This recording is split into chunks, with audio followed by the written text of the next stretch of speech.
Hi hello friends, welcome back to our channel. ഇന്നത്തെ റീഡിങ്ങിൽ നമ്മൾ നോക്കാനായിട്ട് പോകുന്ന ടോപ്പിക്ക്, അവരുടെ ഹൃദയത്തിൽ നിങ്ങൾ മാത്രമാണ് ഉള്ളതെങ്കിലും, അതായത് നിങ്ങളുടെ പേഴ്സണൽ ഹൃദയത്തിൽ നിങ്ങൾ മാത്രമാണ് ഉള്ളതെങ്കിലും അവരെന്തിനാണ് നിങ്ങളെ വിട്ടിട്ട് പോയത് എന്നുള്ള ഒരു ക്വസ്റ്റ്യനാണ് നമ്മളിവിടെ നോക്കുന്നത്.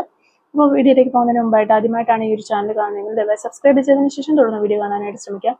അതുപോലെ തന്നെ ഇതൊരു ജനറൽ റീഡിംഗ് ആണ്, ടൈംലെസ് ആണ്, ജെൻഡർലെസ് ആണ്. എപ്പോഴാണോ നിങ്ങൾ ഈ ഒരു വീഡിയോ കാണുന്നത് ആ ഒരു സമയം മുതൽ നിങ്ങൾക്ക് ഇത് റെസിനേറ്റ് ആയി തുടങ്ങുന്നതായിരിക്കും.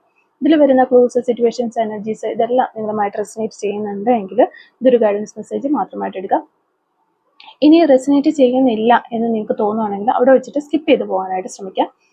ഫോഴ്സ്ഫുള്ളി ആരും റെസിനേറ്റ് ചെയ്യാനായിട്ട് നിൽക്കരുത്. പോസിറ്റീവായിട്ട് തിങ്ക് ചെയ്യുക, നല്ലൊരു റീഡിങ് കിട്ടാനായിട്ട് പ്രാർത്ഥിക്കുക. അപ്പോൾ ഇതാണ് നമുക്കിവിടെ കിട്ടിയിരിക്കുന്ന ഒരു സ്പ്രെഡ്. ഈ ഒരു സ്പ്രെഡിൽ നോക്കുമ്പോൾ നമുക്ക് ലാസ്റ്റ് വന്നിരിക്കുന്ന card master card, wheel of ഫോർച്യൂണിൻ്റെ ഒരു കാർഡാണ്. അപ്പോൾ നമ്മളിവിടെ നോക്കുന്നത് നിങ്ങളുടെ പേഴ്സണൽ ഹൃദയത്തിൽ നിങ്ങൾ മാത്രമേ ഉള്ളൂ, എങ്കിലും അവർ നിങ്ങളെ വിട്ടിട്ട് പോയി. അതെന്തായിരിക്കും കാരണം എന്നുള്ളതാണ്. ഫസ്റ്റ് കാർഡ് നമുക്ക് മൂൺ കാർഡാണ് വന്നിരിക്കുന്നത്. മൂൺ കാർഡ് എന്ന് പറയുമ്പോൾ തന്നെ നമുക്കറിയാം ഒരു പേടിയും സംശയവും അതുപോലെ ഓവർ തിങ്കിങ്, കൺഫ്യൂഷൻ ഇതൊക്കെയാണ് നമുക്ക് പറഞ്ഞു തരുന്നത്. അപ്പം അവരുടെ മനസ്സിൽ ഇത്തരത്തിലുള്ള ഫീലിങ്സുകളൊക്കെ ഉണ്ട് എന്നുള്ളത് നമ്മൾ മനസ്സിലാക്കേണ്ടിയിരിക്കുന്നു. അവരുടെ മനസ്സിൽ കുറച്ച് പേടിയുണ്ട്, പല കാര്യങ്ങളിലും അവർക്ക് സംശയമുണ്ട്. പിന്നെ അതെല്ലാം കൂടെ കൂടുമ്പോൾ സ്വാഭാവികമായിട്ടും ഒരു ഓവർ തിങ്കിങ്ങിലേക്ക് പോകുന്നു. ഇതാണ് നമുക്ക് കാണാൻ പറ്റുന്നത്. അവർ നിങ്ങളെ സ്നേഹിച്ചാലും അവരുടെ ഒരു സ്വന്തം ഇൻസെക്യൂരിറ്റീസ് അവരുടെ ഉള്ളിലുണ്ട്. അവർക്ക് ചിലപ്പോൾ ചില വ്യക്തികൾക്ക് അവർ വളർന്നു വന്ന സാഹചര്യത്തിൽ നിന്നുണ്ടായിട്ടുള്ള ഇൻസെക്യൂരിറ്റീസ് ആയിരിക്കാം. ചൈൽഡ്ഹുഡിൽ അവർ നേരിടേണ്ടി വന്നിട്ടുള്ള ട്രോമാസിൽ നിന്നുള്ള ഇൻസെക്യൂരിറ്റീസ് ആയിരിക്കാം. എന്ത് തന്നെ ആയിരുന്നാലും കുറേ ഇൻസെക്യൂരിറ്റീസ് ഈ ഒരു പേഴ്സൺ ഉണ്ട്. കാരണം അവർ വ്യക്തമായിട്ട് അവർക്ക് മുന്നോട്ട് വരാനായിട്ട് കഴിയാത്ത ഒരവസ്ഥ, അവരിൽ തന്നെ ചുരുങ്ങിപ്പോകുന്ന ഒരവസ്ഥ, ഇതൊക്കെ തന്നെയാണ് നമുക്കിവിടെ കാണാൻ പറ്റുന്നത്. മൂൺ കാർഡ് നമുക്ക് പറഞ്ഞു തരുന്നത് അതാണ്. അവരുടേതായ കുറേയേറെ പ്രശ്നങ്ങൾ കൊണ്ട് അവരിലേക്ക് തന്നെ ചുരുങ്ങിപ്പോകുന്നു. പിന്നെ അതോടൊപ്പം തന്നെ അവർക്ക് കുറേ ഡൗട്ട്സുകളും ഓവർ തിങ്കിങ്ങുകളും ഒക്കെ ഉണ്ട് എന്നുള്ളതാണ്. പക്ഷെ അതേ സമയത്ത് തന്നെ അവർ നിങ്ങളെ വളരെയധികം സ്നേഹിക്കുന്നുണ്ട് എന്നുള്ളൊരു കാര്യവും നമുക്കിവിടെ മനസ്സിലാക്കാനായിട്ട് കഴിയുന്നുണ്ട്. പിന്നെ വരുന്നത് 5 ഓഫ് സോർഡ്സിന്റെ ഒരു കാർഡാണ്. ഇതൊരു അവരുടെ ഉള്ളിൽ അവരെ തന്നെ അവർ ജയിക്കാൻ ശ്രമിക്കുന്ന ഒരു മനോഭാവം അവരുടെ ഉള്ളിൻ്റെ ഉള്ളിൽ നമുക്ക് കാണാൻ പറ്റുന്നുണ്ട്. അതോടൊപ്പം തന്നെ ഈ ഒരു റിലേഷൻഷിപ്പിൽ എപ്പോഴും ഒന്നാമതായി നിൽക്കണം, അല്ലെങ്കിൽ ഞാൻ കുറച്ചൊരു മികച്ചതായിട്ട് നിൽക്കണം എന്നൊരു മനോഭാവം ഒരു വ്യക്തിക്കുള്ളതായിട്ട് കാണുന്നുണ്ട്. കുറച്ച് ഈഗോസ് ഒക്കെ, നല്ല രീതിയിൽ ഈഗോസ് ഒക്കെ ഉള്ള ഒരു വ്യക്തിയാണ്. അതുകൊണ്ട് തന്നെ അവിടെ ഈഗോ ക്ലാഷസ് നിങ്ങൾ തമ്മിൽ ഉണ്ടായിട്ടുണ്ടാകാം. അതിൻ്റെ ഫലമായിട്ട് തെറ്റിദ്ധാരണകൾ ഉണ്ടായിട്ടുണ്ടാകാം. ഈ കാര്യങ്ങളൊക്കെ അവർക്ക് ഇമോഷണലി ഒത്തിരി അവരെ തളർത്തി കളയുന്നുണ്ട് ഇങ്ങനെയുള്ള പ്രശ്നങ്ങളൊക്കെ വരുമ്പോൾ. പക്ഷെ ഒരു പ്രശ്നം വരുന്ന സമയത്ത് അവരെപ്പോഴും ഒന്നാമതായിട്ട് നിൽക്കാൻ, അല്ലെങ്കിൽ തർക്കിച്ച് ജയിക്കാൻ, അവർ പറയുന്ന കാര്യങ്ങളിൽ വിജയിക്കാനായിട്ടൊക്കെ അവർ മാക്സിമം ട്രൈ ചെയ്യും എന്നുള്ളതാണ്. അങ്ങനെ പിന്നെ ഒരു കാര്യം കണ്ടു കഴിഞ്ഞാൽ അതിനെക്കുറിച്ച് ഓവർ തിങ്കിങ് ചെയ്തിട്ട് വളരെയധികം തെറ്റിദ്ധാരണകൾ അവരുടെ മനസ്സിൽ തന്നെ ഉണ്ടാക്കിയെടുക്കാനായിട്ട് ശ്രമിക്കുന്നു. ഇതൊക്കെ നമുക്ക് ഈ ഒരു പേഴ്സന്റെ ഒരു ക്യാരക്ടറിൽ കാണാൻ സാധിക്കുന്നുണ്ട്. അപ്പോൾ നിങ്ങളുടെ ഒരു റിലേഷൻഷിപ്പിലും ഇതൊക്കെ തന്നെ വന്നിട്ടുണ്ടാകാം എന്ന് വിചാരിക്കുന്നു. അപ്പോൾ ഇങ്ങനെ ഒരു പ്രശ്നങ്ങളും കാര്യങ്ങളൊക്കെ വരുമ്പോൾ അവരിങ്ങനെ എടുത്ത് ചാടി ഇങ്ങനത്തെ ഒരു മനോഭാവമൊക്കെ കാണിക്കുമെങ്കിലും ഈ ഒരു പ്രശ്നങ്ങളെല്ലാം കഴിഞ്ഞ് കഴിയുമ്പോൾ അയ്യോ അത് വേണ്ടായിരുന്നു, അല്ലെങ്കിൽ ഞാൻ കുറച്ച് ഓവറായി പോയി, അല്ലെങ്കിൽ അവർക്ക് ഭയങ്കര വിഷമായി പോയി, ഇങ്ങനെയുള്ള വിഷയങ്ങളൊക്കെ അവരുടെ മനസ്സിൻ്റെ ഉള്ളിലുണ്ട്. അപ്പൊ അത് ഇമോഷണലി അവരെ പലപ്പോഴും തളർത്തുന്നുമുണ്ട് എന്നാണ് നമുക്ക് കാണാൻ പറ്റുന്നത്. പിന്നെ 8 ഓഫ് കപ്സിന്റെ ഒരു എനർജിയാണ് അതിനുശേഷം വരുന്നത്. അപ്പം ഒരു നിങ്ങളെ ഒഴിവാക്കാനുള്ള ഒരു തീരുമാനം എടുത്തത്, അവർ പോകുന്നത് ഒരു സ്നേഹമില്ലാത്തതിനാൽ അല്ല എന്നുള്ളതാണ് നമുക്കിവിടെ കാണാനായിട്ട് പറ്റുന്നത്.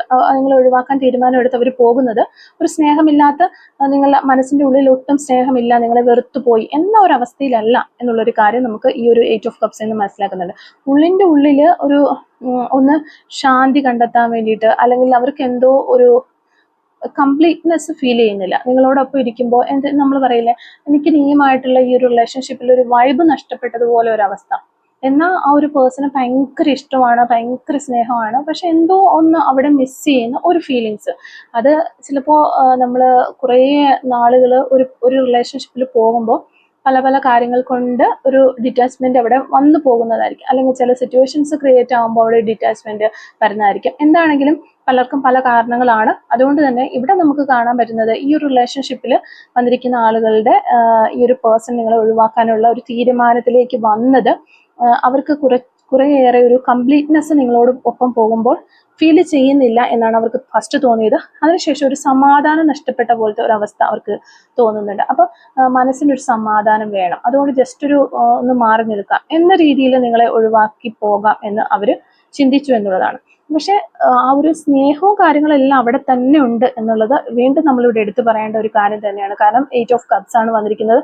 നിങ്ങളോടുള്ള സ്നേഹം അവിടെ തന്നെ വെച്ചിട്ടാണ്, അല്ലെങ്കിൽ ഉള്ളിൻ്റെ ഉള്ളിൽ നിലനിർത്തിക്കൊണ്ട് തന്നെയാണ് ഈ ഒരു പേഴ്സൺ അവിടെ നിന്ന് ഒഴിവാക്കി മാറുന്നത് എന്നുള്ളതാണ് നമുക്ക് മനസ്സിലാവുന്നത്. ഓക്കെ, അപ്പോൾ ഞാനിത് പറയുമ്പോൾ തന്നെ നിങ്ങൾക്ക് തന്നെ മനസ്സിലാകുമായിരിക്കാം. ചിലപ്പോൾ ചില റിലേഷൻഷിപ്പിലൊക്കെ വന്നു കഴിയുമ്പോൾ കുറച്ച് നാളുകൾക്ക് ശേഷം അവിടെ കുറേ പ്രശ്നങ്ങളും അങ്ങോട്ടും ഇങ്ങോട്ടും വഴക്കുകളും പ്രശ്നങ്ങളും ഒക്കെ വരുമ്പോൾ, ഇല്ലെങ്കിൽ നിങ്ങളായിട്ട് ഇനി ഒരു പ്രശ്നങ്ങൾ ക്രിയേറ്റ് ചെയ്യുന്നില്ലെങ്കിൽ നിങ്ങളെ ചുറ്റും നിൽക്കുന്ന ആളുകളോ മറ്റുള്ള ആളുകളോ ഒക്കെ തുടരെ അതായത് ചിലർക്കൊക്കെ ഒരു റിലേഷൻഷിപ്പിലേക്ക് വന്നു കഴിഞ്ഞാൽ ആദ്യമൊക്കെ നല്ലൊരു രീതിയിൽ നല്ല രസത്തിലൊക്കെ പോയതിനു ശേഷം നമ്മളിപ്പം ഒരു പ്രശ്നം ഉണ്ടാക്കിയില്ല, ഇപ്പോൾ ഈ ഒരു പേഴ്സൺസ് ഒരു പ്രശ്നം, നിങ്ങളെ പേഴ്സണോ ഒരു പ്രശ്നം ഉണ്ടാക്കിയില്ലെങ്കിൽ കൂടി എന്തെങ്കിലുമൊക്കെ പ്രശ്നങ്ങൾ ഈ ഒരു റിലേഷൻഷിപ്പിൽ ഉള്ളിലേക്ക് കയറി വരികയും അത് നമ്മൾ അതുമായിട്ട് ഫൈറ്റ് ചെയ്ത് അതൊന്ന് സോൾവ് ആയി പോയി കഴിയുമ്പോഴത്തേക്ക് നെക്സ്റ്റ് അടുത്തൊരു പ്രശ്നം വരും. അപ്പോൾ പലരും പലപ്പോഴും ഈ ഒരു റിലേഷൻഷിപ്പ് നിൽക്കുന്ന സമയത്ത് തന്നെ ചിന്തിക്കും, നമ്മളൊരു പ്രശ്നം തീർന്നു കഴിഞ്ഞാൽ നമ്മളൊരു സമാധാനത്തിലേക്ക് വന്നു കഴിയുമ്പോൾ ചില ആളുകളാണെങ്കിലും മനസ്സിലിങ്ങനെ നമ്മൾ ചിന്തിക്കും, അടുത്തത് ഇനി നെക്സ്റ്റ് എന്താണോ വരാനുള്ളത് എന്ന് നമ്മൾ വെയിറ്റ് ചെയ്തിരിക്കുന്ന അവസ്ഥ. അത്തരത്തിലുള്ള ആളുകളുടെ ഒരു എനർജി നമുക്കിവിടെ കാണാനായിട്ട് പറ്റുന്നുണ്ട്. അപ്പോൾ തുടരെ പ്രശ്നങ്ങൾ വരിക, നമ്മൾ അതായത് പ്രശ്നങ്ങൾ സോൾവ് ചെയ്യാൻ വേണ്ടിയിട്ട് ഒരു റിലേഷൻഷിപ്പ് കൊണ്ടുപോകുന്നു, ആ ഒരു അവസ്ഥ വരെ എത്തുന്ന ആളുകളെ നമുക്ക് കാണാനായിട്ട് പറ്റുന്നുണ്ട്. അപ്പം അങ്ങനെ പോകുന്ന സമയത്ത് എവിടെയോ ഒരു വൈബ് നഷ്ടപ്പെട്ടു. ഈ ഒരു പേഴ്സൺ ആ ഒരു വ്യക്തിയെ മനസ്സിലാക്കുന്നുണ്ട്. നിങ്ങൾക്കും ചിലപ്പോൾ അങ്ങനെ ഒരു സിറ്റുവേഷൻ തോന്നിയിട്ടുണ്ടാവാം എന്നുള്ളതാണ്. അപ്പോൾ അതാണ് നമുക്കിവിടെ മനസ്സിലാക്കുക. അപ്പോൾ ആ ഒരു കാര്യം കൊണ്ടാണ് അവർ നിങ്ങളെ ഒഴിവാക്കാനായിട്ട് തീരുമാനമെടുത്തത് എന്നുള്ളതാണ് നമുക്ക് മനസ്സിലാകുന്നത്. പക്ഷെ സ്നേഹം നിങ്ങളോടുണ്ട് എന്ന് തന്നെ നമുക്ക് കാണാനായിട്ട് പറ്റുന്നുണ്ട്. പിന്നെ നമുക്ക് വരുന്നത് 2 ഓഫ് പെന്റക്കിൾസിന്റെ ഒരു കാർഡാണ്. ഇവിടെ ഒരു ബാലൻസ് നഷ്ടപ്പെട്ടു പോയി അല്ലെങ്കിൽ നേടിയെടുക്കാനായിട്ട് അവർ ശ്രമിക്കുന്നു എന്നുള്ളതാണ്. ജീവിതത്തിലെ ഒത്തിരി ഉത്തരവാദിത്തങ്ങളൊക്കെ ഉള്ള ഒരു പേഴ്സൺ ആയിരിക്കാം, അല്ലെങ്കിൽ നിങ്ങളല്ലാതെ കൂടുതൽ റിലേഷൻഷിപ്പുകൾ, അതായത് എക്സ്ട്രാ മാരിറ്റൽ അല്ലെങ്കിൽ എക്സ്ട്രാ റിലേഷൻഷിപ്പുകൾ പോലെയല്ല, ഫ്രണ്ട്സ് ആയിരിക്കാം, ഫാമിലിയിലുള്ള ആളുകളോട് ഒത്തിരി കടപ്പാടുള്ള വ്യക്തികളായിരിക്കാം. അപ്പം അവരെ മാറ്റി നിർത്തിക്കൊണ്ട് നിങ്ങളെ സ്വീകരിക്കാനോ ഒന്നും കഴിയാത്ത ആ രീതിയിലുള്ള റിലേഷൻഷിപ്പുകൾ ഒക്കെ ആയിരിക്കാം. അപ്പം എന്താണെങ്കിലും കുറേ ഉത്തരവാദിത്തങ്ങളും സംഭവങ്ങളൊക്കെ ഈ ഒരു പേഴ്സൺ ഉണ്ട്. അതിനൊപ്പം തന്നെ ഈ ഒരു റിലേഷൻഷിപ്പും തമ്മിൽ ബാലൻസ് ചെയ്യാനായിട്ട് അവർക്ക് വളരെ ബുദ്ധിമുട്ടായിട്ട് നമുക്ക് കാണുന്നത്. കാരണം ഈ റിലേഷൻഷിപ്പ് ഞാൻ ഓൾറെഡി പറഞ്ഞു, ഒത്തിരി പ്രശ്നങ്ങൾ, നിങ്ങൾ തമ്മിൽ അങ്ങോട്ടും ഇങ്ങോട്ടും നല്ല സ്നേഹത്തിലാണ്, അല്ലെങ്കിൽ വളരെയധികം ഡീപ്പ് ഒരു ഇമോഷണലി ആ ഒരു സ്നേഹത്തിന്റെ ഒരു വശം മാത്രം നമ്മൾ എടുക്കുകയാണെങ്കിൽ നിങ്ങൾ തമ്മിൽ വളരെയധികം സ്നേഹത്തിലാണ്, വളരെയധികം ഡീപ്പായിട്ടുള്ള ഒരു അവസ്ഥയിലാണ്, അതൊക്കെ ഓക്കെ. പക്ഷെ പ്രാക്ടിക്കൽ വൈസിലേക്ക് വരുമ്പോൾ ഇവിടെ ഒത്തിരി പ്രശ്നങ്ങൾ ഉള്ളതായിട്ട് നമുക്ക് കാണാനായിട്ട് പറ്റുന്നു. അപ്പോൾ ഈ ഒരു പേഴ്സണെ സംബന്ധിച്ച് പറയുകയാണെങ്കിൽ അവർക്ക് ഒത്തിരി ഇൻസെക്യൂരിറ്റിയും കാര്യങ്ങളുണ്ട്. പിന്നെ നിങ്ങളുടെ ഭാഗം നമ്മളിവിടെ നോക്കിയിട്ടില്ല. അപ്പൊ നിങ്ങളുടെ ഭാഗത്തും എന്തെങ്കിലുമൊക്കെ പ്രശ്നങ്ങളുണ്ട്. അപ്പൊ രണ്ടുപേരും കൂടെ വരുമ്പോൾ പ്രാക്ടിക്കൽ സൈഡിലോട്ട് വരുമ്പോഴത്തേക്കും പല പ്രശ്നങ്ങൾ വരുന്നതായിട്ട് നമുക്ക് കാണാൻ പറ്റുന്നുണ്ട്. അങ്ങനെ വന്നു കഴിയുമ്പോൾ നമുക്ക് പൊതുവെ സമാധാനം നഷ്ടപ്പെടുന്നു. ആ ഒരു സമയത്ത് നമ്മൾ കൂടുതൽ ആൻസൈറ്റിയിലേക്ക് പോകുന്നു, ടെൻഷനിലേക്ക് പോകുന്നു. ഈ ഒരു പേഴ്സണും ആ ഒരു രീതിയിലേക്കൊക്കെ പോയി. അപ്പോൾ അവർക്ക് ഇപ്പുറ സൈഡിൽ നിങ്ങളുടെ റിലേഷൻഷിപ്പ് അല്ലാതെ അവർക്കൊരു ലൈഫുണ്ട്, അവർക്കൊരു ഫാമിലി ഉണ്ട്, അവർക്ക് അവരുടേതായ ഉത്തരവാദിത്തങ്ങളുണ്ട്, സാമ്പത്തികപരമായ കാര്യങ്ങൾ ചെയ്യാനുണ്ട്, ജോബ് വൈസ്, കരിയർ വൈസ് ടെൻഷനുണ്ട്, അങ്ങനെയുള്ള കാര്യങ്ങളൊക്കെ ഉണ്ട്. അപ്പോൾ ആ ഒരു ഉത്തരവാദിത്തങ്ങളിലൊക്കെ കുറച്ച് അവർക്ക് അവിടെ പിടിച്ചു നിൽക്കാനായിട്ട് പറ്റുന്നില്ല. കാരണം ഈ ഒരു റിലേഷൻഷിപ്പിൽ നിന്ന് വരുന്ന പ്രഷർ കാരണം അവർക്ക് ഈ ഒരു അവരുടെ ഡെയിലി ലൈഫിൽ പല കാര്യങ്ങളും മുടങ്ങിപ്പോകുന്നു, അല്ലെങ്കിൽ നല്ല രീതിയിൽ അവർക്ക് പ്രസന്റ് ചെയ്യാനായിട്ട് പറ്റുന്നില്ല. ആ ഒരു അവസ്ഥ നമുക്കിവിടെ കാണാൻ വരുന്നത്. അതുകൊണ്ട് തന്നെ അവര് ഈ ഒരു ഉത്തരവാദിത്തങ്ങളും ഈ റിലേഷൻഷിപ്പും തമ്മിൽ ബാലൻസ് ചെയ്യാനായിട്ട് അവർക്ക് പറ്റാതെ വന്നു എന്നുള്ളതാണ് നമുക്ക് മനസ്സിലാകുന്നത്. അതും ഇവിടെ ഈ ഒരു പേഴ്സൺ നിങ്ങളെ ഒഴിവാക്കി പോകാൻ ഒരു കാരണം ആയിട്ടുണ്ട് എന്ന് മനസ്സിലാകുന്നുണ്ട്. ഓക്കെ, പിന്നെ നൈറ്റ് ഓഫ് സോഴ്സ് എന്ന് പറയുമ്പോഴത്തേക്കും ഒട്ടും ആലോചിക്കാതെ എടുത്ത ഒരു സഡൻ ഡിസിഷൻ ആണ് ഇത് എന്നാണ് നമുക്ക് മനസ്സിലാകുന്നത്. അതായത് ഈ ഒരു നിങ്ങളെ ഉപേക്ഷിച്ച് പോകാം എന്നൊരു തീരുമാനം, ഇത് ഈ പറഞ്ഞ കാര്യങ്ങളൊക്കെ ഇവരുടെ മനസ്സിനുള്ളിൽ ഉണ്ടെങ്കിലും പെട്ടെന്ന് തന്നെ അവരെടുത്ത ഒരു തീരുമാനമായിട്ടാണ് നമുക്കിത് മനസ്സിലാകുന്നത്. പിന്നീട് അവർക്ക് തന്നെ ഇതൊരു വളരെ വിഷമമായിട്ട് തോന്നി എന്നുള്ളതാണ്. അപ്പൊ നമ്മൾ പറഞ്ഞു ഈ ഒരു പേഴ്സന്റെ ക്യാരക്ടർ തന്നെ അങ്ങനെയാണ്. അവർ ദേഷ്യപ്പെടുവോ അല്ലെങ്കിൽ അവരെന്തെങ്കിലും കാര്യങ്ങളൊക്കെ ചെയ്യും, അല്ലെങ്കിൽ പറയാനുള്ളതൊക്കെ പറയും. അത് പറഞ്ഞതിന് ശേഷം ഈ ഒരു പേഴ്സൺ തന്നെ ചിന്തിക്കും അത് വേണ്ടിയിരുന്നില്ല എന്നുള്ളത്. അത് അവരുടെ ഒരു ബേസിക് നേച്ചർ ആണ്. അതുകൊണ്ട് തന്നെ ഈ റിലേഷൻഷിപ്പിന്റെ കാര്യത്തിൽ വന്നപ്പോഴും അവരത് തന്നെയാണ് ഇവിടെ ചെയ്തിരിക്കുന്നത്. അവർക്ക് ഇങ്ങനെയുള്ള പ്രശ്നങ്ങളൊക്കെ വന്നു കഴിഞ്ഞപ്പോൾ ഒരു സമാധാനം വേണം, എനിക്ക് ഇതിൽ നിന്ന് രക്ഷപ്പെടണം എന്ന രീതിയിൽ ചിന്തിച്ചുകൊണ്ട്, പക്ഷെ നിങ്ങളോട് സ്നേഹമുണ്ട്, പക്ഷെ ആ ഒരു സിറ്റുവേഷൻ അവർക്ക് ഫേസ് ചെയ്യാൻ പറ്റത്തില്ല. അവർക്ക് അതുകൊണ്ട് അതിൽ നിന്ന് സ്കിപ്പ് അടിച്ചു പോകാൻ വേണ്ടിയിട്ട് അവരന്ന് ജസ്റ്റ് ഒഴിവാക്കി മാറി. അത് പെട്ടെന്ന് എടുത്തൊരു തീരുമാനമായിരുന്നു. പിന്നീട് കുറച്ച് നാളുകൾ കഴിഞ്ഞ് കഴിഞ്ഞപ്പോൾ അവർക്ക് അതിനെക്കുറിച്ച് വളരെയധികം വിഷമം ഉള്ളതായിട്ട് നമുക്കിവിടെ കാണാൻ പറ്റുന്നുണ്ട്. പിന്നെ 4 ഓഫ് കപ്സിന്റെ ഒരു എനർജി നെക്സ്റ്റ് വരുന്നത്. ഇമോഷണലി ഇവരൊട്ടും സാറ്റിസ്ഫൈഡ് ആയിട്ടുള്ള ഒരു അവസ്ഥയിലല്ല ഇപ്പോഴെന്നുള്ളതാണ് 4 ഓഫ് കപ്സ് നമുക്ക് കാണിച്ചിരുന്നത്. നിങ്ങൾ നൽകിയ ആ ഒരു സ്നേഹം, ആ ഒരു സമയത്ത് നിങ്ങൾ നൽകിയ ചെറിയ ചെറിയ കൊച്ചു കൊച്ചു കെയറിങ്ങും അല്ലെങ്കിൽ ചെറിയ ചെറിയ സ്നേഹ പ്രകടനങ്ങളോ അങ്ങനെയുള്ള കൊച്ചു കൊച്ചു കാര്യങ്ങളൊന്നും അവർ ശ്രദ്ധിച്ചിരുന്നില്ല. അവരുടേതായ ഓവർ തിങ്കിങ്ങില്, അവരുടേതായ ഒരു പ്രാക്ടിക്കൽ തിങ്കിങ്ങിലൊക്കെ അതിലായിരുന്നു കുടുങ്ങിക്കിടന്നിരുന്നത്. നിങ്ങളെ ശ്രദ്ധിക്കാനോ അല്ലെങ്കിൽ ഒരു നിങ്ങൾ നൽകിയിരുന്ന ആ ഒരു നല്ല വശം ഉണ്ടല്ലോ, നല്ലൊരു സ്നേഹവും കെയറിങ്ങും ഒക്കെ നൽകിയിരുന്ന ആ ഒരു വശം അവർ ശ്രദ്ധിച്ചിരുന്നില്ല. അല്ലാതെ നിങ്ങളിൽ നിന്ന് വരുന്ന ആ ഒരു നെഗറ്റീവ് സൈഡ് മാത്രമാണ് ഈ ഒരു പേഴ്സൺ കോൺസെൻട്രേറ്റ് ചെയ്തതും അതിനെക്കുറിച്ചാണ് ഇവർ ഓവർ തിങ്ക് ചെയ്തുകൊണ്ടിരുന്നതും എല്ലാം. അപ്പോൾ അതുകൊണ്ട് തന്നെ ഇപ്പോൾ അവർക്ക് ആ ഒരു വശങ്ങളൊക്കെ ഓർമ്മ വരുന്നുണ്ട്. നിങ്ങളൊരു സ്നേഹം നൽകിയ നിങ്ങളുടെ ആ ഒരു സ്നേഹമൊക്കെ അവർ ഓർക്കുന്നുണ്ട്. അത് ഇവർക്കൊരു ഇമോഷണൽ ഡിസ്സാറ്റിസ്ഫാക്ഷൻ നൽകുന്നു എന്നുള്ളതാണ്. ഒരു സാറ്റിസ്ഫാക്ഷൻ കൊടുക്കുന്നില്ല എന്നുള്ളതാണ്. ആ ഒരു സമയവും അല്ലെങ്കിൽ ആ ഒരു സ്നേഹവും കെയറിങ്ങും ഒക്കെ ഞാൻ നഷ്ടപ്പെടുത്തി കളഞ്ഞല്ലോ എന്നുള്ളൊരു ചിന്ത അതിൽ അവർ കുടുങ്ങി കിടക്കുകയാണ് ഇപ്പോൾ എന്നുള്ളതാണ്. പിന്നെ 7 ഓഫ് സോർഡ്സിന്റെ ഒരു കാർഡ് നമുക്ക് വരുന്നുണ്ട്. പ്രശ്നങ്ങളെ ഓരോ പ്രശ്നങ്ങൾ ഞാനിപ്പോൾ പറഞ്ഞു, നിങ്ങളുടെ ലൈഫിലേക്ക് പ്രശ്നങ്ങളൊക്കെ വരുന്ന സമയത്ത് അത് ഫേസ് ചെയ്യാൻ പറ്റാതെ അവർ സ്കിപ്പ് അടിച്ചു പോയെന്ന്. അപ്പൊ അത് തന്നെയാണ് വീണ്ടും വരുന്നത്. ഒഴിവാക്കി മാറ്റണം അല്ലെങ്കിൽ നേരിടാൻ, ആ ഒരു പ്രശ്നങ്ങളെ നേരിടാൻ അവർക്കൊരു പേടി. നമ്മൾ ഫസ്റ്റ് കാർഡ് കണ്ടു, മൂൺ കാർഡ്, അതൊക്കെ ഇതുമായിട്ട് യോജിച്ച് നോക്കുമ്പോൾ അവർക്കൊരു പേടിയാണ്. ആ ഒരു പ്രശ്നങ്ങളെ നേരിടാനായിട്ട് അവർക്ക് കഴിയുന്നില്ല. അത് ഞാൻ ഓൾറെഡി പറഞ്ഞു, ഇൻസെക്യൂരിറ്റീസും കാര്യങ്ങളൊക്കെ ഉള്ള വ്യക്തികളാണെങ്കിൽ നമുക്കൊരു പ്രശ്നം വരുമ്പോൾ നമ്മളത് നേരിടാതെ എങ്ങനെയെങ്കിലും ഒന്ന് ഒഴിഞ്ഞു മാറി പോയിട്ട് അത് പ്രശ്നമൊക്കെ ഒന്ന് സോൾവ് ചെയ്ത് എന്തിലേക്ക് തന്നെ വരണം, അങ്ങനെ വിചാരിക്കുന്ന വ്യക്തികളാണ്. ഞാനായിട്ട് ഇറങ്ങി അതിനകത്ത് ഒരു കാര്യങ്ങളും ചെയ്യത്തില്ല. ഞാനിങ്ങനെ സ്കിപ്പ് അടിച്ചു പോകും. എനിക്കിതൊന്നും വെക്കാനോ വഴിയേക്കാനോ കാര്യങ്ങളൊന്നും ഡീൽ ചെയ്യാനോ വിഷമിക്കാനോ ഒന്നും എനിക്ക് പറ്റത്തില്ല. ഞാനിങ്ങനെ ഒഴിഞ്ഞു മാറി നിൽക്കും. പക്ഷെ ആരെങ്കിലുമൊക്കെ വന്നതൊന്ന് സോൾവ് ചെയ്ത് എൻ്റെ കൊണ്ട് നല്ല നൈസായിട്ട് തേച്ച് മിനിക്ക് തരുവാണെങ്കിൽ ഞാനത് ഓക്കെ കൊണ്ടുപോയിക്കോളാം, ആ ഒരു രീതിയിൽ ചിന്തിക്കും. അപ്പൊ ജസ്റ്റ് മാറി നിൽക്കുന്നു. പ്രശ്നങ്ങളെ ഇതിപ്പോ ഈ ഒരു പ്രശ്നങ്ങളോ കാര്യങ്ങളൊക്കെ വരുമ്പോൾ നേരിട്ടൊന്ന് സംസാരിച്ച് കാര്യങ്ങളൊക്കെ ഒന്ന് ഡീൽ ചെയ്ത് പോകുന്നതിന് പകരം അവരത് അവോയ്ഡ് ചെയ്ത് നിങ്ങളെ തന്നെ മാറ്റിക്കൊണ്ട് മുന്നോട്ട് പോകാനായിട്ട് ശ്രമിച്ചു എന്നുള്ളതാണ് നമുക്കിവിടെ മനസ്സിലാകുന്നത്. ഓക്കെ, പിന്നെ ഹെർമിറ്റ് കാർഡ് വന്നിട്ടുണ്ട് നമുക്ക്. അതൊരു അവരവരെ തന്നെ സ്വയം കണ്ടെത്തുന്ന ഒരു സമയം കൂടിയാണ് ഇതെന്നുള്ളതാണ് അതിൽ നമുക്ക് മനസ്സിലാകുന്നത്. അപ്പോൾ ഈ ഒരു റിലേഷൻഷിപ്പ് വിട്ട് മാറിപ്പോയപ്പോഴാണ് അവരവരുടേതായ ഒരു പേഴ്സണൽ ഗ്രോത്തിലേക്കൊക്കെ കടന്നു. കാരണം അവര് ആ ഒരു റിലേഷൻഷിപ്പിൽ നിങ്ങളിൽ നിന്നും മാറിക്കഴിഞ്ഞപ്പോൾ അവർക്ക് വേറെ ഒന്നും ചെയ്യാനില്ല, എന്തോ നഷ്ടപ്പെട്ട് നിൽക്കുന്ന ഒരു അവസ്ഥയിലേക്ക് വന്നപ്പോൾ അവരൊരു പേഴ്സണൽ ഗ്രോത്തിലേക്കൊക്കെ പോയി. പിന്നെ കുറച്ച് അവരെ തന്നെ അവർ മനസ്സിലാക്കി, അവരുടെ മിസ്റ്റേക്കും കാര്യങ്ങളൊക്കെ അവർ തിരിച്ചറിഞ്ഞ ഒരു സമയം കൂടിയാണ് എന്ന് നമുക്ക് പറയാനായിട്ട് പറ്റും. ആ ഒരു കാര്യങ്ങളൊക്കെ നിങ്ങളൊന്ന് മനസ്സിലാക്കിയിരിക്കാം. പിന്നെ 10 ഓഫ് വാൻഡ്സ് ആണ് നമുക്ക് വരുന്നത്. അപ്പം ഇവിടെ അവർക്ക് ഈ ഒരു റിലേഷൻഷിപ്പ് പോലും ഒരു അമിത ഭാരമായിട്ട് തോന്നിയ ഒരു സമയം തന്നെയാണ്. ആ ഒരു സമയത്ത് വളരെ ഒരു ഭാരം ഞാൻ ചുമക്കുകയാണ്, ഈ ഒരു റിലേഷൻഷിപ്പിൽ നിന്ന് ഒത്തിരി ട്രോമാസ് എനിക്ക് കിട്ടി, ശരിക്കും ഞാനൊരു വിക്ടിമാണ് എന്ന നിലയിൽ വരെ ചിന്തിച്ചു ഈ ഒരു പേഴ്സൺ. അങ്ങനെ ഒരു ഭാരം തോന്നിയ സമയത്ത് ആ ഒരു സ്ട്രെസ് കൊണ്ടാണ് അവർ ഇതിൽ നിന്ന് പുറത്തു കടക്കാനായിട്ട് ശ്രമിച്ചിട്ടുള്ളത് എന്ന് നമുക്ക് യൂണിവേഴ്സ് പറഞ്ഞു തരുന്നുണ്ട്. പിന്നെ നമ്മൾ അതാണല്ലോ നോക്കിക്കൊണ്ടിരിക്കുന്നത്, എന്തുകൊണ്ടാണ് ഇത്ര സ്നേഹം ഉണ്ടായിട്ടും അവർ നിങ്ങളിൽ നിന്ന് വിട്ടുപോയത് എന്നുള്ളൊരു കാര്യമാണ്. അപ്പൊ ഇതൊക്കെ കാര്യങ്ങളാണ് നമുക്ക് ഇതിൽ നിന്ന് മനസ്സിലാക്കുന്നത്. പിന്നെ പേജ് ഓഫ് കപ്സ് വരുമ്പോൾ നിങ്ങളോട് വളരെയധികം സ്നേഹവും കാര്യങ്ങളൊക്കെ അവർക്കുണ്ട് എന്നുള്ളൊരു കാര്യം നമുക്ക് വീണ്ടും വീണ്ടും ഇങ്ങനെ പറഞ്ഞു തരുന്നുണ്ട്. അപ്പൊ എന്തായാലും ഇങ്ങനെയൊക്കെ തോന്നി ഇവർ ഇത് നിങ്ങളിൽ നിന്ന് വിട്ടുപോയെങ്കിലും നിങ്ങളോട് വളരെയധികം ഒരു സ്നേഹവും കാര്യങ്ങളൊക്കെ അവർക്കുണ്ട്. അപ്പോൾ ഇവിടെ അവർക്ക് നിങ്ങളോട് നല്ല രീതിയിലുള്ള ഒരു സോഫ്റ്റ് ഫീലിങ്സ് തോന്നുന്നുണ്ട് എന്ന് മനസ്സിലാകുന്നുണ്ട്. അതോടൊപ്പം തന്നെ ഒരു റിഗ്രറ്റ് ഫീൽ ചെയ്യുന്നുണ്ട്. ആ ഒരു നൊസ്റ്റാൾജിയ ഒക്കെ വരുന്ന സമയത്ത് നിങ്ങളുടെ കൂടെ ഉണ്ടായിരുന്ന ആ സമയങ്ങളൊക്കെ ഓർക്കുന്ന സമയത്ത് അവർക്കൊരു കുറ്റബോധമൊക്കെ ഉണ്ടാകുന്നുണ്ട് എന്ന് നമുക്ക് മനസ്സിലാക്കാൻ പറ്റുന്നുണ്ട്. അപ്പോൾ നിങ്ങളോടൊപ്പം ചിലവഴിച്ചിരുന്ന ആ സന്തോഷകരമായ തമാശയൊക്കെ പറഞ്ഞ് ചിരിച്ചിരുന്ന ആ ഒരു സമയങ്ങളൊക്കെ അവർ ഓർക്കുന്നുണ്ട്.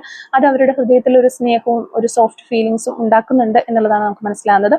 പിന്നെ 3 ഓഫ് സോഴ്സ് ഉറപ്പായിട്ടും ഒരു ഹൃദയവേദന, അത് നിങ്ങൾക്ക് എല്ലാവർക്കും അറിയാവുന്ന പോലെ തന്നെ ഒരു ഹൃദയവേദന രണ്ടാളുകൾക്കും ഉണ്ട് എന്ന് നമുക്ക് മനസ്സിലാവുന്നുണ്ട്. അവര് പോയത് ഫേസ് ചെയ്ത് നിങ്ങളെ സംബന്ധിച്ച് ഒരു എളുപ്പമായിരുന്ന കാര്യമല്ല എന്ന് മനസ്സിലാക്കുന്നു. അതോടൊപ്പം തന്നെ നിങ്ങളുടെ പേഴ്സണും അത് അത്ര എളുപ്പമായിരുന്നില്ല അവർ പ്രതീക്ഷിച്ചതുപോലെ. അത് അവർക്കും അവരുടെ ഒരു ഡിസിഷൻ ആയിരുന്നെങ്കിൽ പോലും അവർക്കും ഈ ഒരു കാര്യം വളരെയധികം വേദന ഉണ്ടാക്കി എന്നുള്ളതാണ് നമുക്ക് മനസ്സിലാകാനായിട്ട് പറ്റുന്നത്. അപ്പോൾ നല്ല രീതിയിലുള്ള ഒരു ഹൃദയവേദന രണ്ടുപേർക്കും ഉണ്ടാകുന്നുണ്ട്, അല്ലെങ്കിൽ ഇപ്പോഴും ഉണ്ട് എന്നുള്ളതാണ്. പിന്നെ 6 ഓഫ് സോർഡ്സിന്റെ ഒരു കാർഡിലേക്ക് വരുമ്പോഴത്തേക്കും ഇവര് ഈ ഒരു കോൺഫ്ലിക്ട്സും കാര്യങ്ങളിൽ നിന്നും എല്ലാം മാറി ഒരു ശാന്തമായിട്ടുള്ള ഒരു യാത്ര അല്ലെങ്കിൽ ഒരു ജേർണിയിലേക്ക് കിടക്കാൻ വേണ്ടിയിട്ടാണ് നിങ്ങളിൽ നിന്ന് പോയത് എന്നുള്ളതാണ് വീണ്ടും വീണ്ടും നമുക്ക് കിട്ടുന്നത്. അപ്പോൾ നിങ്ങളുടെ ഭാഗത്ത് നിന്ന് നിങ്ങൾ ചിന്തിച്ചു നോക്കുക, എന്തെങ്കിലും ഒരു ഡിസ്റ്റർബൻസും കാര്യങ്ങളൊക്കെ നിങ്ങൾ ഈ ഒരു പേഴ്സണ് കൊടുത്തിട്ടുണ്ടോ എന്നുള്ളത്. ചിലപ്പോൾ ഉണ്ടാകാം, നമ്മൾ തമ്മിൽ ഒത്തിരി പ്രശ്നങ്ങളും കാര്യങ്ങളൊക്കെ വരുന്ന സമയത്ത്, അല്ലെങ്കിൽ അവിടെ ഒരു മിസ്അണ്ടർസ്റ്റാൻഡിങ് കാര്യങ്ങളൊക്കെ വരുന്ന സമയത്ത് നിങ്ങൾ എപ്പോഴും ക്ലാരിറ്റിയും കാര്യങ്ങളൊക്കെ ചോദിച്ചിട്ടുണ്ടാകാം. അപ്പൊ അതൊക്കെ ആയിരിക്കും ഇവർക്ക് ഒരു ഡിസ്റ്റർബൻസും കാര്യങ്ങളൊക്കെ കൊടുത്തത് എന്നുള്ളതാണ്. ദ വീൽ ഓഫ് ഫോർച്യൂൺ ആണ് ലാസ്റ്റ് വരുന്ന കാർഡ്. അപ്പോൾ ഒരു ലൈഫ് സൈക്കിൾ തന്നെയാണ് ഇവിടെ കാണിക്കുന്നത്. ഇത് ശരിക്കും ഒരു ഡെസ്റ്റിനിയുടെ ഷിഫ്റ്റ് ആണ് എന്നാണ്, ഒരു മാറ്റമാണ് എന്നാണ് കാണുന്നത്. ചിലപ്പോൾ ഒരു സെപ്പറേഷൻ വരുന്ന സമയത്ത് നിങ്ങൾ തമ്മിൽ ഒരു നല്ലൊരു ഗ്രോത്ത്, അല്ലെങ്കിൽ നിങ്ങളുടെ പേഴ്സണൽ ലൈഫിൽ ഒരു ഗ്രോത്ത് ഉണ്ടാക്കാനുള്ള ഒരു ഡെസ്റ്റിനിയിൽ ഒരു വിധി പോലെ നിങ്ങളിലേക്ക് വന്നതായിരിക്കാം. ഈ ഒരു സമയത്ത്, ഈ ഒരു സെപ്പറേഷൻ ടൈമിൽ നിങ്ങളുടെ പേഴ്സണും അതുപോലെ നിങ്ങൾക്കും ഒരു പേഴ്സണൽ ഗ്രോത്തിന്റെ ഒരു സമയമായിട്ട് കാണുക എന്നുള്ളതാണ്. ഓക്കെ, അതാണ് നമുക്കിവിടെ മനസ്സിലാകുന്നത്. പിന്നെ ഓവറോൾ എനർജി നോക്കുകയാണെങ്കിൽ അവര് നിങ്ങളെ വിട്ടിട്ട് പോയത് ഒരു സ്നേഹമില്ലാത്തത് കൊണ്ടല്ല എന്നുള്ളത് നമുക്ക് തീർത്തും ഇവിടെ എടുത്ത് പറയാൻ പറ്റുന്നുണ്ട്. അവരുടെ ഒരു സ്വന്തം അവർക്കുള്ള കുറെ ഇൻസെക്യൂരിറ്റീസ്, ഫീലിങ്സുകൾ, ഇംബാലൻസുകൾ, ഇമോഷണൽ ഓവർലോഡ്, ഇതൊക്കെ കാരണമാണ് അവര് ഇതിൽ നിന്നൊന്ന് എസ്കേപ്പ് ചെയ്ത് പോകാൻ വേണ്ടിയിട്ടാണ്, അല്ലെങ്കിൽ ഒന്ന് ഹീൽ ചെയ്യാൻ വേണ്ടിയിട്ടാണ്, അല്ലെങ്കിൽ ഹൃദയത്തിൽ നിങ്ങൾക്ക് ഇപ്പോഴും ഒരു സ്ഥാനമുണ്ട് അവരുടെ ഹൃദയത്തിൽ. പക്ഷെ ഒരു കുറച്ച് സമയമെടുത്ത് ഒരു മെച്യൂരിറ്റി ഒക്കെ വന്നതിന് ശേഷം, ഒരു പേഴ്സണൽ ഗ്രോത്ത് ഒക്കെ വന്നതിന് ശേഷം തിരികെ നിങ്ങളിലേക്ക് എത്താനായിരിക്കാം അവരുടെ ഒരു പ്ലാനും കാര്യങ്ങളും എന്നുള്ളതാണ് നമുക്ക് ഇതിൽ നിന്ന് മനസ്സിലാകുന്നത്. അപ്പം നമുക്ക് കുറച്ചും കൂടി ഒന്ന് ഡീപ്പായിട്ട് നോക്കിക്കഴിഞ്ഞാൽ മനസ്സിലാകുന്ന ഇപ്പൊ അവരൊരു ആക്ഷനും എടുക്കുന്ന ഒരു മൂഡിലല്ല എന്നുള്ളതാണ്. കാര്യങ്ങളൊക്കെ ഒന്ന് പോസ് ചെയ്ത് പിടിച്ചിരിക്കുന്നു, അല്ലെങ്കിൽ ഒരു കാര്യങ്ങളൊക്കെ ഒന്ന് വിലയിരുത്താനായിട്ട് ശ്രമിക്കുകയാണ്. പക്ഷെ എങ്കിലും നിങ്ങളെക്കുറിച്ച് ചിന്തകളുണ്ട്, പക്ഷെ ഉടൻ ഒരു മൂവ് ചെയ്യാനായിട്ട് അവർ തയ്യാറല്ല എന്നുള്ളത് നമുക്ക് കാണാൻ പറ്റുന്നുണ്ട്. പിന്നെ രാത്രിയിലൊക്കെ അവരുടെ മനസ്സ് ശാന്തമാക്കി നിർത്താനായിട്ട് അവർക്ക് പറ്റാത്ത അവസരങ്ങളൊക്കെ നമുക്ക് ഓവർ തിങ്കിങ്, എൻ്റെ ഒരു പേഴ്സൺ ആകുമ്പോൾ അങ്ങനെ ഉണ്ട്. ഞാനിപ്പോൾ എടുത്തത് ഒരു ശരിയായ തീരുമാനമാണോ എന്നൊരു ചോദ്യവും, അതിനെക്കുറിച്ചുള്ള ഒരു കുറ്റബോധവും, നിങ്ങൾ വിഷമിക്കുന്നത് കാണുമ്പോൾ ഉള്ള ഒരു ഗിൽറ്റും, ആ ഒരു ഓവർ തിങ്കിങ് കാര്യങ്ങളൊക്കെ ഒരു പേഴ്സൺ ഉണ്ട് നമുക്ക് മനസ്സിലാകുന്നുണ്ട്. അവർക്ക് ഇപ്പോഴും ഫീലിങ്സും കാര്യങ്ങളൊക്കെ ഉണ്ട് നിങ്ങളുടെ അടുത്ത്, പക്ഷെ പുറത്തേക്ക് കാണിക്കാതെ ഒരു മെച്യൂറായിട്ട് ഹാൻഡിൽ ചെയ്യാനായിട്ട് ശ്രമിക്കുകയാണ് അവർ ആ ഒരു ഫീലിങ്സും കാര്യങ്ങളൊക്കെ. അപ്പം നിങ്ങളെ വിട്ടിട്ട് പോകുന്നതിന് ശേഷം ഒരു ഇമോഷണൽ എംപ്റ്റിനെസ് അവർക്ക് അനുഭവപ്പെടുന്നുണ്ട്, ഒറ്റപ്പെട്ടു പോയി എന്നൊരു തോന്നൽ അവർക്ക് ഫീൽ ചെയ്യുന്നുണ്ട്. അത് അവർ ഹാൻഡിൽ ചെയ്യുന്നുണ്ട്, മെച്യൂറായിട്ട് നിന്ന് ഹാൻഡിൽ ചെയ്യാനായിട്ട് ശ്രമിക്കുന്നുണ്ട്. പക്ഷെ ഒരു ടൈം കഴിയുമ്പോൾ അത് അവരുടെ കയ്യിൽ നിന്ന് പോവോ എന്നുള്ളതിനെ കുറിച്ചും അവർ ഡൗട്ട് അടിക്കുന്നുണ്ട്. അപ്പം അവർക്ക് നഷ്ടപ്പെട്ടത് എന്താണ്, അല്ലെങ്കിൽ താൻ നഷ്ടപ്പെടുത്തി കളഞ്ഞത് എന്താണ് എന്ന് ഇപ്പോഴാണ് അവർ ചെറുതായിട്ട് അവർ മനസ്സിലാക്കി വരുന്നതേ ഉള്ളൂ എന്നുള്ള ആ ഒരു സ്റ്റേജിലാണ് അവർ പോയിക്കൊണ്ടിരിക്കുന്നത്. അപ്പോൾ പിന്നെ അവരൊരു സ്ലോലി ഒരു ബാലൻസ് കണ്ടെത്താനായിട്ട് ശ്രമിച്ചുകൊണ്ടിരിക്കുകയാണ് അവരുടെ ലൈഫിൽ. ഒരു ബാലൻസ് കണ്ടെത്തും എന്ന് തന്നെ നമുക്ക് പ്രതീക്ഷിക്കാം. ആദ്യം ഒരു സെൽഫ് ഹീലിങ്ങിലൂടെയൊക്കെ ഒരു പേഴ്സൺ പോട്ടെ, നിങ്ങളൊരു സമയം കൊടുക്കുക, അവർക്ക് ഒരു സമയം കൊടുക്കുക. അവര് ഇനി ഒരു ഹീലിംഗ് ഒക്കെ കഴിഞ്ഞ് നിങ്ങളിലേക്ക് വരും എന്നൊരു പ്രതീക്ഷയോടെ കാത്തിരിക്കുക എന്നല്ലാതെ നമുക്ക് ഇതിനകത്ത് ഒരു പേഴ്സൺ ഒരു ആക്ഷൻ എടുക്കുന്നതായിട്ട് ഒട്ടും നമുക്ക് കാണാൻ പറ്റുന്നില്ല. അപ്പൊ കാണാത്ത കാര്യം പറയാനും പറ്റത്തില്ലല്ലോ. ഇവരുടെ ഇപ്പോഴത്തെ ഒരു മനസ്സ് വളരെ കൺഫ്യൂസ്ഡ് ആണ്, അതുപോലെ കുറ്റബോധം ഉണ്ട്, ഗിൽറ്റി ഫീലിംഗ് ഉണ്ട്. ശരിക്കും ഒരു ഹീലിംഗ് മൂഡിലൂടെയാണ് ഈ പേഴ്സൺ പോയിക്കൊണ്ടിരിക്കുന്നത്. പക്ഷെ ഫീലിങ്സുകൾ, വികാരങ്ങൾ, നിങ്ങളോടുള്ള ആ ഒരു സ്നേഹം ഒന്നും പോയിട്ടില്ല. പക്ഷെ അവരിപ്പോ ഈ ഒരു ഹീലിംഗ് സെക്ഷനിലൂടെ കടന്നു പോയിക്കൊണ്ടിരിക്കുന്നു എന്ന് വേണമെങ്കിൽ നമുക്ക് പറയാം. ആക്ഷൻ ഉണ്ടോ എന്ന് ചോദിച്ചാൽ ഒരു ആക്ഷനും നമുക്കിവിടെ കാണാൻ പറ്റുന്നില്ല എന്നുള്ളതാണ്. പിന്നെ ഇനി അവര് കോണ്ടാക്ട് ചെയ്യുമോ എന്നുള്ളൊരു കാര്യം നോക്കിക്കഴിഞ്ഞാൽ കംപ്ലീറ്റ്ലി നിങ്ങളെ വിട്ട് കളഞ്ഞിട്ടില്ല എന്ന് തന്നെയാണ് നമുക്ക് മനസ്സിലാകുന്നത്. പക്ഷെ ഒരു സ്റ്റഡി ആയിട്ടുള്ള ഒരു രീതിയിൽ, അല്ലെങ്കിൽ ഒരു പെട്ടെന്ന് നിങ്ങളിലേക്ക് ഒരു അപ്രോച്ചുമായിട്ട് ഈ ഒരു പേഴ്സൺ വരുമോ എന്ന് ചോദിച്ചാൽ നമുക്ക് കാണാനായിട്ട് പറ്റുന്നില്ല. ഡയറക്റ്റ് കോണ്ടാക്ട് ഇല്ലെങ്കിലും അവർ നിങ്ങളെക്കുറിച്ച് അറിയാനായിട്ട് ശ്രമിക്കുന്നുണ്ട് എന്നുള്ളതാണ്. അപ്പോൾ സോഷ്യൽ മീഡിയ വഴിയൊക്കെ നിങ്ങളെക്കുറിച്ച് അവർ അറിയാനായിട്ട് ശ്രമിക്കുന്നുണ്ട്, അല്ലെങ്കിൽ മ്യൂച്വൽ ഫ്രണ്ട്സ് വഴിയൊക്കെ നിങ്ങളെക്കുറിച്ച് അറിയുന്നുണ്ട്. നിങ്ങളിപ്പോൾ എങ്ങനെയാണോ, നിങ്ങളുടെ വിഷമങ്ങളൊക്കെ മാറിയോ, നിങ്ങൾ ഓക്കെ ആണോ, നിങ്ങൾ ഹാപ്പി ആണോ, നിങ്ങളുടെ ലൈഫിൽ പേഴ്സണൽ ഗ്രോത്തും കാര്യങ്ങളൊക്കെ നടക്കുന്നുണ്ടോ, അല്ലെങ്കിൽ കരഞ്ഞു വിളിച്ചിരിക്കുവാണോ, അങ്ങനെയുള്ള കാര്യങ്ങളൊക്കെ അറിയാനായിട്ട് ഈ വ്യക്തി വളരെ ക്യൂരിയോസിറ്റിയോടുകൂടി ശ്രമിക്കുന്നുണ്ട് എന്നുള്ളതാണ്. അപ്പോൾ ഈ ഒരു സെയിം കാർഡുകൾ വെച്ചിട്ട് തന്നെ അവരുടെ ഭാഗത്ത് നിന്ന് ഒരു ആക്ഷൻ ഉണ്ടാകുമോ എന്ന് നോക്കുമ്പോൾ ഒരു ആക്ഷൻ ഇല്ല എന്നാണ് കാണുന്നത്. പക്ഷെ ഒരു കോണ്ടാക്റ്റിന് ഒരു ചാൻസ് ഉണ്ട്. പക്ഷെ പെട്ടെന്ന് തന്നെ ഒരു സഡൻ ആയിട്ടൊരു കോണ്ടാക്ട് പ്രതീക്ഷിക്കേണ്ട കാര്യമില്ല എന്നുള്ളതാണ്. അവർ ആദ്യം ഒരു മെന്റലി ഒന്ന് സെറ്റിൽ ആകാനായിട്ട് ശ്രമിച്ചുകൊണ്ടിരിക്കുന്ന ഒരു സ്റ്റേജാണ്.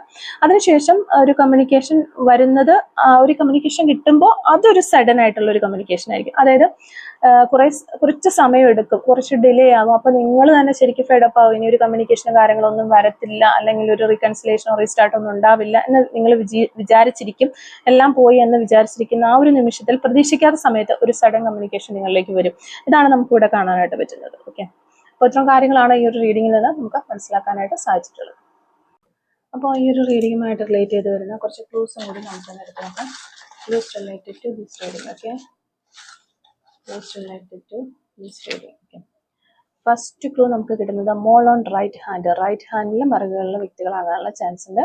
1989 എന്ന് പറയുന്നൊരു വർഷം നമുക്കിവിടെ കിട്ടുന്നുണ്ട്. റെയിൻബോ സയൻസ്, ഇപ്പോൾ ഈ ഒരു സമയത്ത് നിങ്ങളോ നിങ്ങളുടെ പേഴ്സണൊക്കെ റെയിൻബോ സയൻസ് ഒക്കെ കാണുന്ന ഒരു സമയമായിരിക്കാം. ലൈഫ് ചേഞ്ചസ്, ലൈഫിൽ ഒത്തിരി മാറ്റങ്ങൾ വരാനായിട്ട് പോകുന്നു എന്നുള്ളതാണ്. ചാരിറ്റി ഒക്കെ ചെയ്യാനായിട്ട് താല്പര്യമുള്ള വ്യക്തികളായിരിക്കാം നിങ്ങൾ, അല്ലെങ്കിൽ ചാരിറ്റി ചെയ്യുന്ന ആളുകളായിരിക്കാം. ലോയർ എന്ന് പറയുന്നൊരു ക്ലൂ നമുക്കിവിടെ കിട്ടുന്നുണ്ട്. നമ്പർ 29 കിട്ടുന്നുണ്ട്. 1985 കിട്ടുന്നുണ്ട്. ബ്യൂട്ടിഫുൾ ഐസ്, നിങ്ങളുടെയോ അല്ലെങ്കിൽ നിങ്ങളുടെ പേഴ്സൻ്റെയോ ഒക്കെ കണ്ണുകൾ ഒക്കെ എന്തെങ്കിലും ഒരു പ്രത്യേകത ഉണ്ടായിരിക്കും. കണ്ണുകൾ കാണാനായിട്ട് നല്ല ഭംഗിയുള്ള കണ്ണുകളാകാനുള്ള ചാൻസ് ഉണ്ട്. 1978 എന്ന് പറയുന്നൊരു വർഷം നമുക്ക് കിട്ടുന്നുണ്ട്. 1995 പർപ്പിൾ കളർ ആയിരിക്കാം നിങ്ങൾക്ക് നിങ്ങളുടെ പേഴ്സണൊക്കെ ഇഷ്ടമുള്ള ഒരു കളർ എന്ന് വിചാരിക്കുന്നു.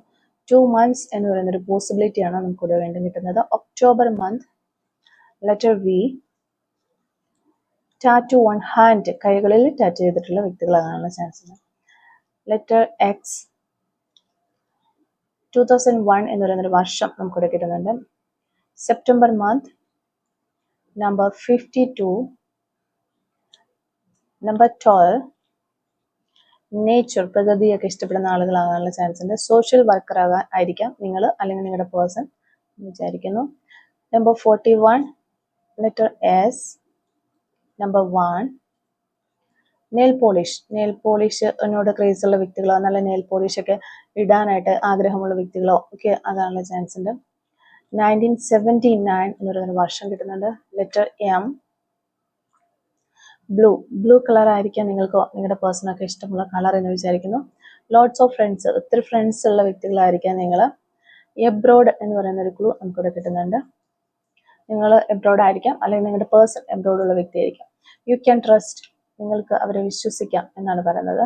നമ്പർ 26 നമുക്കിവിടെ കിട്ടുന്നുണ്ട്. December month. ടുഡേ എന്ന് പറയുന്ന ഒരു പോസിബിലിറ്റിയും നമുക്ക് വരുന്നുണ്ട്. മലപ്പുറം ജില്ലയിൽ നിന്നുള്ള ആളുകളായിരിക്കും നിങ്ങൾ, അല്ലെങ്കിൽ നിങ്ങളുടെ പേഴ്സൺ, അല്ലെങ്കിൽ ഈ ഒരു റിലേഷൻഷിപ്പിന് മലപ്പുറം ജില്ലയുമായിട്ട് എന്തെങ്കിലും ഒക്കെ തരത്തിൽ ബന്ധങ്ങൾ ഉണ്ടാകാം എന്നുള്ള ചാൻസസ് കാണുന്നുണ്ട്. മാർച്ച് മന്താണ് നമുക്ക് ലാസ്റ്റ് കിട്ടിയിരിക്കുന്ന ക്ലൂ. അപ്പോൾ ഇത്രയും ക്ലൂസ് ആണ് ഈ ഒരു റീഡിങ്ങുമായിട്ട് റിലേറ്റ് ചെയ്ത് നമുക്ക് കിട്ടിയിട്ടുള്ളത്.